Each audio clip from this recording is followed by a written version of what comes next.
My position is actually hilarious that it does exist. These databases are so big, it's not scalable. Like, you need help. That's just what it's there for. It'd be impossible for someone to talk to all those leads every day. If you're having a speed delete, like if you're having a text and an email go out, someone needs to be there. I mean, I believe that anybody that you have a conversation with and that you believe that you're going to nurture them, if you're an agent, it should never go more than 30 days without some form of communication from you, whether it's just an email, like a text message, a phone call. It shouldn't ever be a little more than that.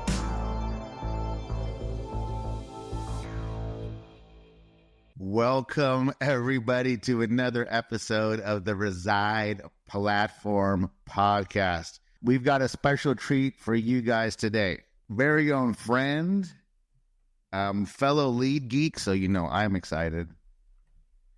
Travis Halverson. Travis, what's going on? Oh, man, not much. Just another day in all the databases. In all the databases. So, all the databases. Really quick, just tell people, like, your job, your career, your specialty, what you do every day. I'm an ISA. I've been an ISA for like 7 years. I guess I love it. It's my favorite thing to do. It's all I've ever done. I've never sold a house before, and I always tell people that whenever I get on a call with them. I've only ever been walked through one house, and that was the house I bought. So I don't know what agents go through every day. I just know what I go through every day. So yeah, that's about it, man. I mean, really, though, it's like comes down to just teeing up opportunities to agents. I love it. It's my passion for sure. My one thing. That's awesome. And the reason why I think you have such good perspective that I value, obviously, you know, you work with Reside and you work with the Cheplack whole ecosystem and Easy Home Search with Preston and DCM and all of the stuff you guys got, which is all great. But you really just look at a lot of friggin' leads. It's my favorite thing, man. It's so fun. You look at a lot. And I look at a lot for my scale, but not as many as you. So that's why I love talking to you. And I'm so excited to do this episode, because this is for the lead geeks out there.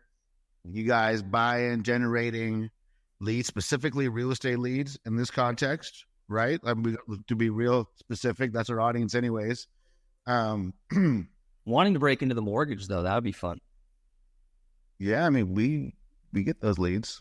Generating leads, you like generating leads just directly for mortgage? Generate mortgage appointments with our buyer leads, yeah. That's sweet. No, me and Presto were talking about that the other day, and that's just, I just love generating. Like, he loves that whole side of generating it. Like, I just always love what to do with once you get it and like see what happens years down the road and like see all the databases and how they become like massive, just buckets and ponds of different leads in different places from different locations and sources. Yeah, dude. So like the average team that you see, and I know that this is actually a silly question because I know you got some really big teams now. We don't need to say names, but the average team that you see, how many leads do they have?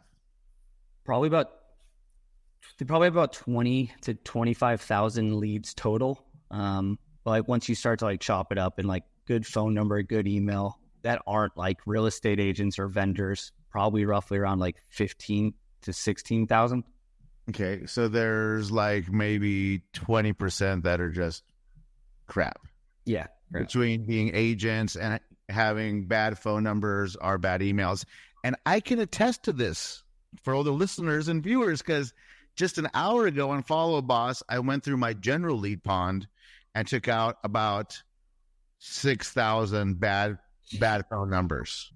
People don't think about that, though. Like, it's crazy to think of. People are like, oh, I got this massive database of leads that they've just accumulated from over the years, like expireds, FSBOs, all those things. And they're like, oh, it's huge. It's good. And they go in and like phone is good, email is good. And it's like cut in half. I'm like, okay. This is what, exactly. What are we working with? All right. Yeah. So the average, so you see most teams you work with, and that sounds about right from the teams that I work with too in coaching and Reside, there's about 15,000, 20,000 leads that they're working. Yeah. And then how do you see what do you see the best way is to like break up those leads for like agents and team leaders? Honestly, I mean, right now, like the best way that I've seen work, obviously, with like, I mean, being a part of Reside and like working with teams like Chris Snow and stuff, and like the people that are really crushing like PPP leads, like they're doing it based off like creation date, and then whether or not they have an address or not. Like if they're a seller, like if you can easily identify if it's a buyer or a seller, it's always good to like segment those out. But really coming down to like creation date, leads that have been generated within the last 7 to 10 days.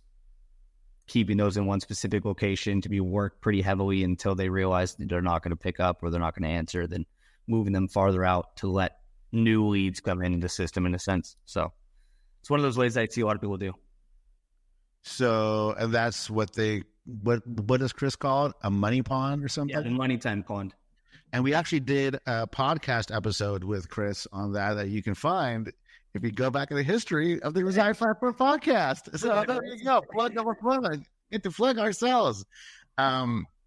So you see it best because many teams don't have ISAs. Many teams, the leads are going directly to the agents, as they should. That's part of the job. Yeah.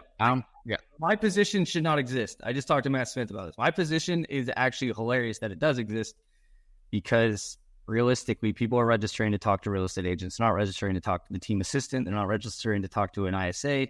Problem is these databases are so big, it's not scalable. Like you need help. That's just what it's there for. It'd be impossible for someone to talk to all those leads every day.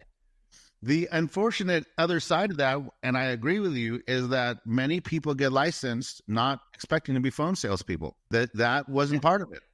And there's many agents that don't need to do it that way. And if that's you, great. But that's not me. Like I and a bunch of bad phone numbers too, and a big archive fund, even more.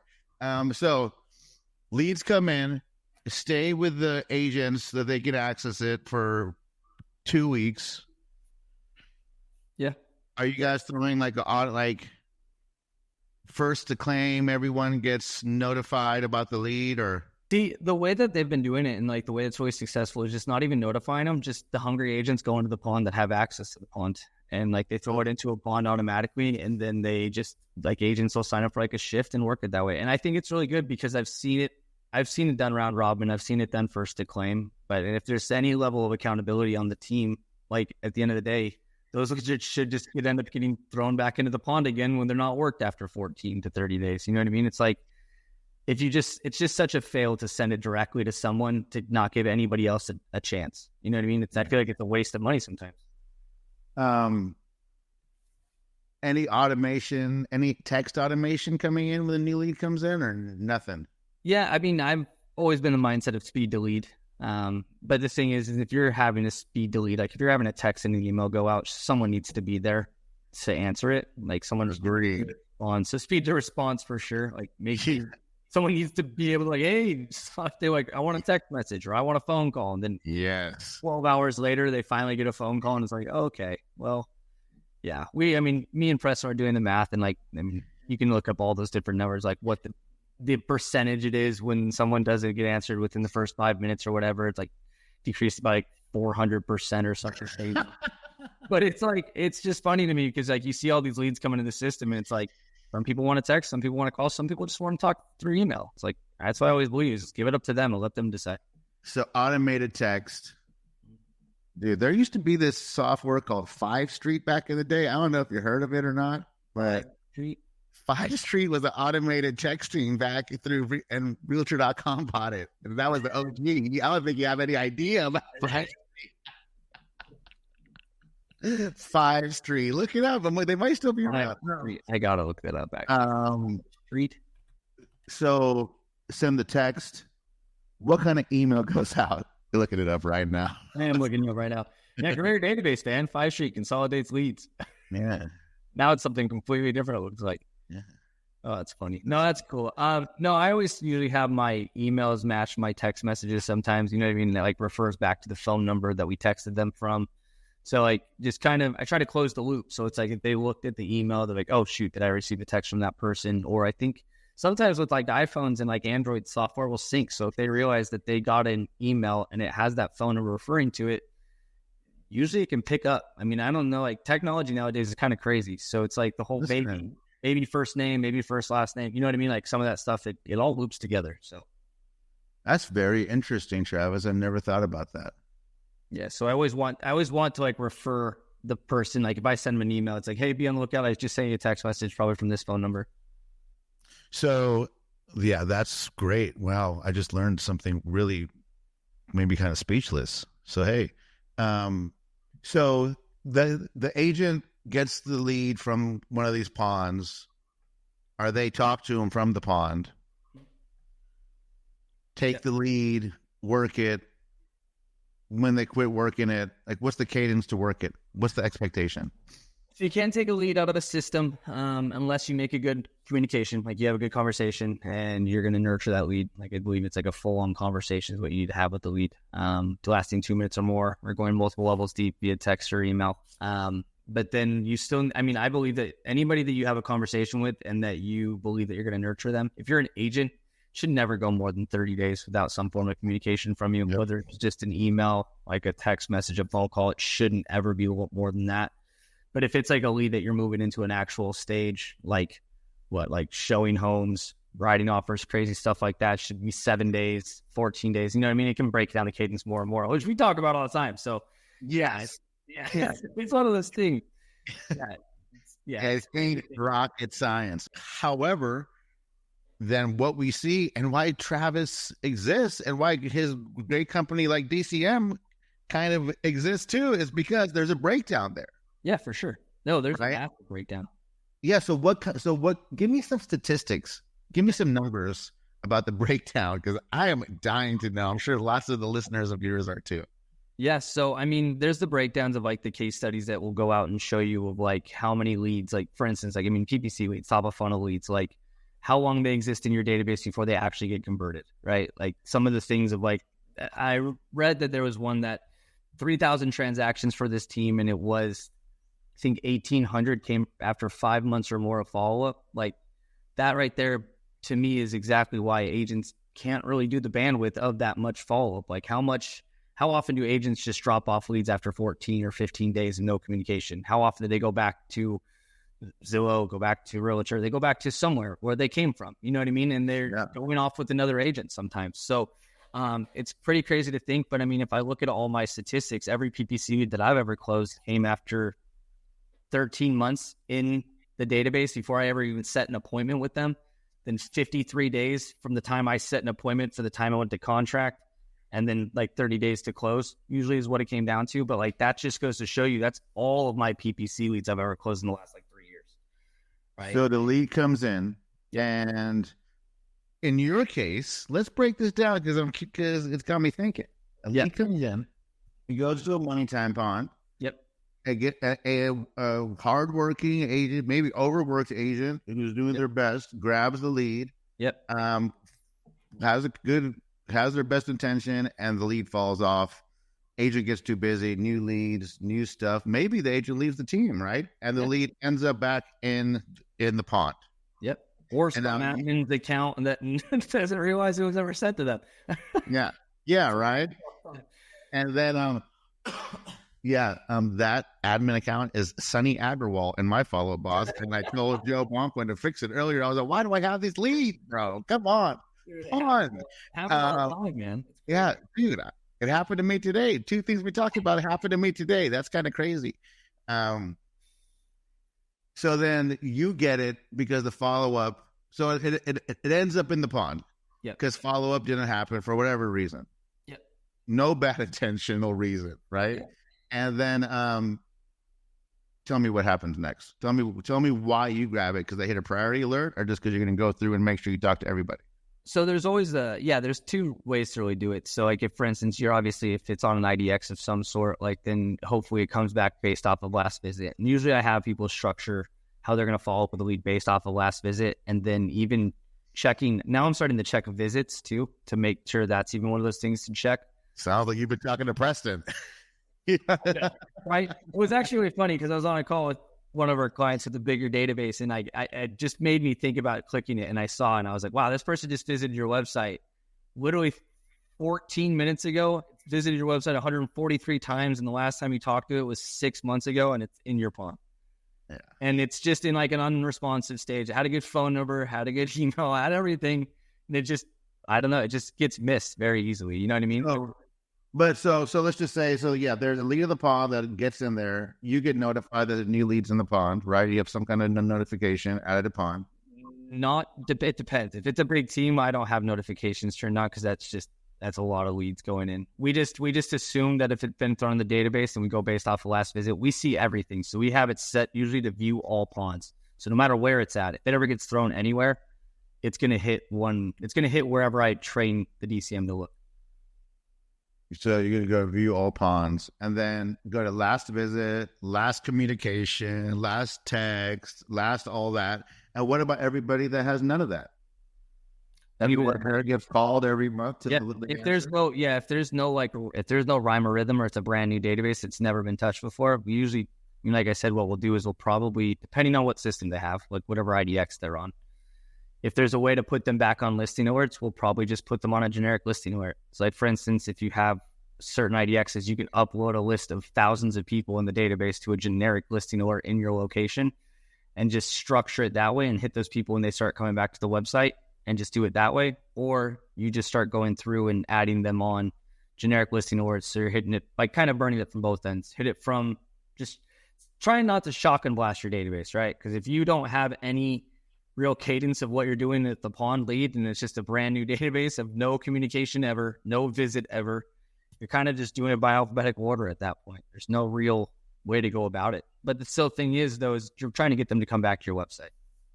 Yeah. You're trying to get them to show engaged, raise their hand, right? Show you that they're alive and still even interested.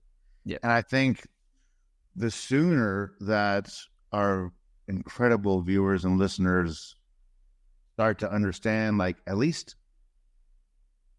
get in there, get familiar with what's happening in your database. Sure.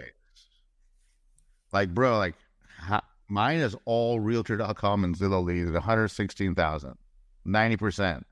Like that thing is like, I spent some money on that sucker. That's a gold mine.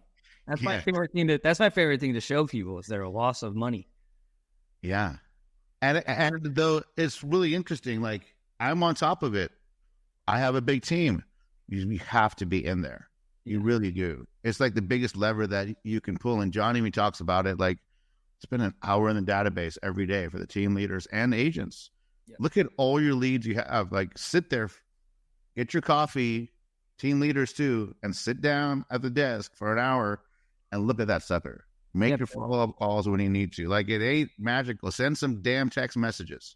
Yeah, I mean, so for one of our DCM clients, I helped build out like 4 major audit lists for her, like the biggest pain points that she'll ever run into in her database of like seller audit, pipeline audit, these types of audits, just because I want, when she's in there for an hour, like I said, she's a part of like Reside World and everything, but when she's in there for an hour, she wanted to know exactly what she was looking for. And I didn't want to just tell her, hey, I'm your database manager, you don't need to do it. I wanted the teacher. You know what I mean? I wanted the teacher how to fish. Like, I wanted her to go in and look and see these things and see these types of things and get familiar with their systems. And these are how you edit the smart list the right way. And like, these are the things you should be looking out for. Because if you're not familiar with it, you're just going to be a blind squirrel just trying to figure it out. What do you see for emails? Roughly a response rate, probably around 7 to 8% right now across all of our teams so far. Sending searches or sending other stuff or sending like conversion. What is it, like an action plan? Like it's all catered towards getting a reply, like all asking questions like, hey, like, did you receive our last email we sent you? Or, hey, this is what we're trying to do. Like we've tried to reach out, like really trying to get a reply, not of value. Or at least the stuff that I've been sending hasn't been. That's the DCM. That's like an ISA working the database, trying to get them to reply to. Sure. But when it comes to like some of the ones that you guys have set up, like with Reside, those are great for engagement. Those are great for opens and like getting people to click on things and engage with the website and go back to the website and stuff. So like the open rates that we're seeing are insane. Dude, like my newsletters, I think you heard, we had a call with John Sheplag on the Elite on Monday night, and my newsletters are crushing. I need to start them to you. It's ridiculous. It is ridiculous.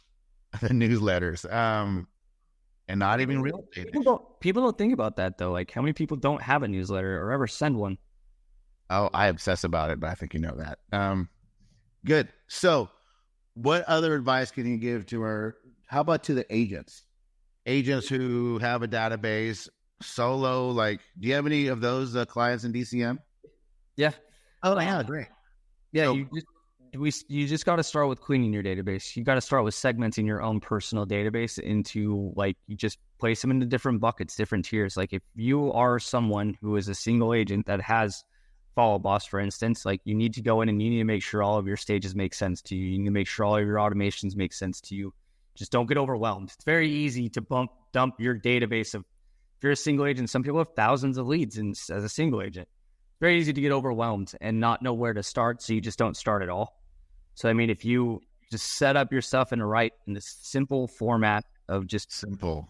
Yes, simple. Simple fixes the complex.